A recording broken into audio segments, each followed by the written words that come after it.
வணக்கம். கல்யாணம் சரியில்ல. மதன் ஐஸ்வர்யாவுக்கு ஃபோன் பண்ணுறாரு. என்ன அழுதுகிட்டு மூலையில் உட்காந்துக்கிட்டியான்ட்டு. அவர் ஃபோன் பண்ண தெரிஞ்சது இவங்க கோவப்பட்டு திட்டி சண்டை போடுறாங்க. என்னடா நான் இல்லாத மாதிரி இருக்கிற மாதிரிலாம் நீ ஓணும்னே ஃபோட்டோவை ரெடி பண்ணிவிட்டு எனக்கு அனுப்பி வச்சிருக்கியா, எங்கள் வீட்டுக்கு வர அனுப்பிவிடுன்ட்டு மிரட்டுறியான்ட்டு. நீ இந்த மாதிரிலாம் சொல்கிறதால நான் சும்மா வந்துட மாட்டேன். ஃபோட்டோவை ஊரெல்லாம் ஓட்டிடுவேன்ட்டு இவர் சொல்கிறாரு. ஓட்டுடா ஓட்டு, உன்னோட இரங்கல் ஃபோட்டோவை நான் ஓட்டுவேன்ட்டு போலீஸ் ஊரில் போவோன்ட்டு இவங்க திட்டுறாங்க, சண்டை போடுறாங்க. அதை கேட்டு அவர் ஷாக் ஆகிட்டு ஃபோனை கட் பண்ணிடுறாரு. இவன் இந்த மாதிரிலாம் பேசுவான்னு எதிர்பார்க்கல. இவனோட பேச்சுக்கிட்டு நான் இவகிட்ட ரொம்பலாம் பேசிட்டேன், இவ போலீஸில் கம்ப்ளைண்ட் பண்ணிவிட்டேன், என்ன பண்ணுறதுன்னு தெரியலன்ட்டு அவர் பயந்துட்டு உட்காந்துட்டு இருக்காரு. இதே நேரத்தில் சூர்யா ஆஃபீஸில் இருக்கார். அவருக்கு மூச்சு விடுறதுக்கு கஷ்டமாகுது. அந்த நேரத்தில் மகாலட்சுமி மூச்சு விட சுவாசிக்கிறதுக்காக அந்த மிஷின் வச்சுருக்காங்க. அதை எடுத்து அவர் சுவாசிக்கிறாரு. அதுக்கப்புறம் இவர் நினைக்கிறாரு, நீ எங்கள் குடும்பத்துக்கு ரொம்ப நல்ல விஷயங்களாக தான் பண்ணி வச்சுருக்க, ஆனால் நீ இந்த வீட்டை விட்டு போகக்கூடாது, நானும் எவ்வளோ தூரம் பார்க்குறேன், நீ உங்கள் அக்கா கூட சேர்ந்துக்கிட்டு அவளை பற்றி தெரிஞ்சு கூட அவளுக்கு நீ சப்போர்ட் பண்ணிக்கிட்டு இருக்க, நானும் வேணாம் சொன்னால் கூட நீ கேட்க மாட்டேற, இதில் ஏதாவது பெரிய பிரச்சனை வந்தாக்கா நீ மாட்டிக்கிட்டினாக்கா நீ வீட்டை விட்டு போக வேண்டிய வரும், அது எனக்கு பிடிக்கல, நான் சொன்னால் கூட நீ கேட்க மாட்டேன்ட்டு இவர் வருத்தப்படுறாரு.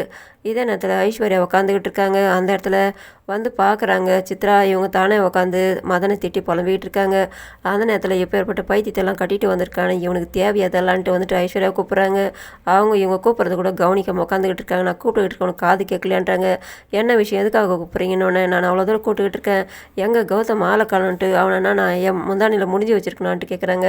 என்னடி நீ ரொம்ப ஓவராக பேசிக்கிட்டு இருக்க, உன்னை பற்றி தெரிஞ்சுதான் வீட்டை விட்டு விரட்டி இருந்தாக்கா ஒன்றும் இல்லை, நீ ரொம்ப ஜாஸ்தி பேசிக்கிட்டு இருக்கேன்டி இவங்க கை வாங்க போகிறாங்க. அந்த இடத்துல கௌதம் அந்த கையை தடுக்கிறாரு. விட்றா, அவளோட அடிக்கணும், என்னை அவமானப்படுத்துகிறா, அசிங்கப்படுத்துகிறானோன்னு. ஏமா பிரச்சனை பண்ணிக்கிட்டு இருக்கேன்ட்டு அவர் தூரம் கூட்டிகிட்டு வந்துடுறாரு. ஏமா நீ இப்படி பண்ணிக்கிட்டு இருக்கேன்ட்டு அவனை என்னை அசிங்கப்படுத்தி அவமானப்படுத்தி பேசுகிறடா, உண்மையில தப்புன்ட்டு பேசுகிறான்ட்டு. அதுக்காக நீ அடிக்க போவியா சொன்னோன்னே, உன்னால் தாண்டா எல்லாம், நீ பண்ணதுனால தான் இவ்வளோ தூரம் வந்திருக்குதுன்ட்டு. அப்போ நான் அவளை அனுப்பிடுறேன் விடுமானிட்டு. ஏன்டா நானே அவளை அனுப்புறதுக்காகத்தான் வேலை செஞ்சுக்கிட்டு இருக்கேன், நீ ஏன்டா கவலைப்படுற. நான் இந்த வீட்டில் இருக்கிறவங்களாம் தூண்டி விட்டு அவங்க அக்கா தங்கச்சி 2 பேரும் வீட்டை விட்டு வெளியே வரட்டினா தான் நிம்மதியாக இருக்கும், அதை நான் பார்த்துக்க சொல்கிறேன், நானும் அதை மாதிரி தான் பண்ணி நினச்சிக்கிட்டு இருக்கேன்ட்டு. ஏன்டா எனக்கு தெரியாத, நீ எதுவும் செஞ்சு வைக்கலன்ட்டு. இல்லைம்மா அப்படியெல்லாம் எதுவும் இல்லை, நானும் உங்களை மாதிரி தான் நினச்சிக்கிட்டு இருக்கேன், அவளை வீட்டை விட்டு வரட்டினா தான் எனக்கும் நிம்மதின்ட்டு நான் சொல்லிக்கிட்டு இருக்கேன். நீ ஏன் ஏதாவது செஞ்சு வைக்காத, அப்புறமா நம்ம நினச்சிக்கிட்டு இருக்கேன் என்னெல்லாம் எதுவும் நிறைவேறாமல் போய்டும், அதனால் அவளை நான் அனுப்புகிற வரல, நீ எதுவும் பிரச்சனை பண்ணி வைக்காதுன்னு அவங்க சொல்லிட்டு போகிறாங்க. என்ன அம்மா அந்த மாதிரி சொல்லிட்டு போகிறாங்க, எப்படி பார்த்தாலும் ஐஸ்வர்யா அந்த வீட்டு போனால் தான் எனக்கு நிம்மதினுட்டு இவர் மதனுக்கு ஃபோன் பண்ணுறாரு. மதன் ஃபோன் சுவிட்ச் ஆஃப்னு வருது. என்ன இவன் இந்த மாதிரி நேரத்தில் கூட ஃபோனை சுவிட்ச் ஆஃப் பண்ணி வச்சுருக்கான்ட்டு இவர் ஷாக் ஆகுறாரு. இதே நேரத்தில் கோடீஸ்வரி வீட்டில் கோடீஸ்வரி அவங்க புருஷனுக்கு காப்பி கொடுத்துட்டு உட்காந்துட்டு இருக்காங்க. ஏன் ஒரு மாதிரி இருக்க, பிரபாவை நினச்சான்ட்டு. ஆமாங்கன்ட்டு. நீ அவளுக்கு சப்போர்ட் பண்ண போறியானோன்னா, இல்லைங்க நான் அவங்ககிட்ட சொல்லி வச்சுருக்கேன், அவள் எதுவும் பிரச்சனை பண்ணி வைக்க மாட்டான், நானும் அவளுக்கு சப்போர்ட் பண்ணல, அவட்ட சொல்லி தான் வச்சுருக்கேன்ட்டு இவங்க பேசிக்கிட்டு இருக்காங்க. அந்த இடத்துல பிரபாவும் விஜயும் கார்லேருந்து இறங்கி வராங்க. அதை பார்த்தது இவங்க 2 பேர் ஷாக் ஆகுறாங்க. உள்ளே வந்தேன்னே வாங்க தம்பின்ட்டு உள்ளே கூட்டிகிட்டு வந்து உட்கார வைக்கிறாங்க. அப்போ இவர், எனக்கு பிரபாவை பார்த்தா ரொம்ப பொறாமையாக இருக்குது, நான் கல்யாணம் பண்ணிக்கக்கூடாது, ஃப்ரீயாக இருக்கலான்னு பார்த்தேன், ஆனால் வீட்டில் இருக்கிறவங்க சும்மா விட மாட்டுறாங்க, இப்போ நான் அனாமிகாவை கல்யாணம் பண்ணிக்க போகிறேன், எனக்கு ப்ரோ நினச்சா பொறாமையாக இருக்குதுன்ட்டு சொல்லும்போது, சரி அதுக்கப்புறம் இருங்க தம்பி, உங்களுக்கு ஏதாவது குடிக்க ஏற்றுனாரு, வேணாம் நான் கிளம்புறேன்ட்டு அவர் கிளம்பிட்டாரு. அதுக்கப்புறமா பிரபாவை அவங்க அப்பா அடிச்சிட்றாரு.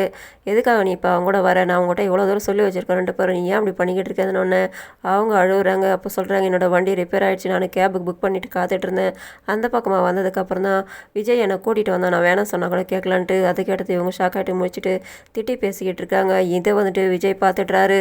சாவி எடுத்துகிட்டு பார்க்கறதுக்காக வந்தேன், என்னாச்சு எதுக்காக அதுக்குள்ளே சண்டை போடுறீங்கன்னுட்டு.